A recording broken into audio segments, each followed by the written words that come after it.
Penyokong Harimau Selatan kembali terkejut dengan kenyataan Tunku Ismail Sultan Ibrahim bahawa Arif Aiman Hanapi akan meninggalkan JDT. Tunku Ismail beri isyarat mengejutkan.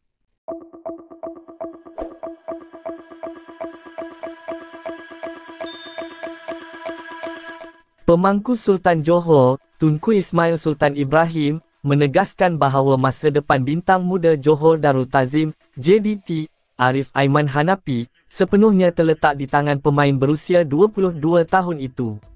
Tunku Ismail, yang juga pemilik kelab Harimau Selatan, berkongsi pandangannya mengenai minat yang ditunjukkan oleh beberapa kelab dari Korea Selatan dan Iran terhadap pemain kebangsaan itu. Dalam sesi soal-jawab bersama penyokong JDT di Padang Seri Gelam baru-baru ini, Tunku Ismail menekankan bahawa beliau tidak pernah memaksa mana-mana pemain untuk kekal bersama kelab itu.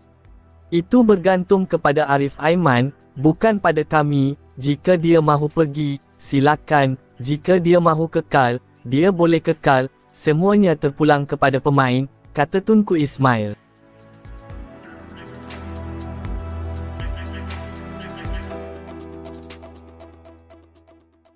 Bagaimanapun, Tunku Ismail berpendapat bahawa pilihan terbaik buat Arif Aiman pada masa ini adalah untuk terus bersama JDT dan beraksi di pentas berprestij seperti Liga Juara-Juara Asia Elite ACLE.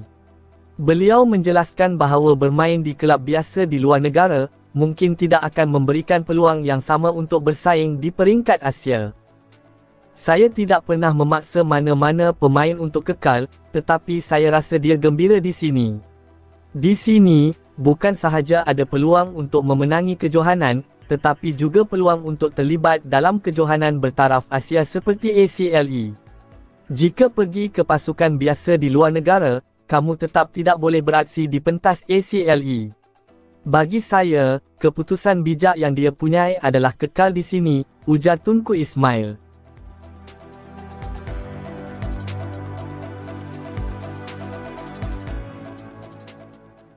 Arif Aiman, yang telah menjadi tonggak penting dalam skuad JDT, sebelum ini dikaitkan dengan perpindahan ke beberapa kelab antarabangsa, berikutan prestasi cemerlangnya dalam saingan domestik dan Asia. Minat dari kelab Korea Selatan dan Iran telah mencetuskan spekulasi mengenai masa depannya, namun, Tunku Ismail menegaskan bahawa keputusan akhir terletak di tangan pemain itu sendiri. Penyokong JDT pula menyokong penuh pandangan Tunku Ismail, dengan ramai yang berharap Arif Aiman akan kekal untuk membantu kelab itu terus mendominasi saingan tempatan dan Asia. Arif adalah masa depan JDT dan pasukan kebangsaan. Kami berharap dia akan kekal dan terus berkembang di sini, kata salah seorang penyokong yang hadir.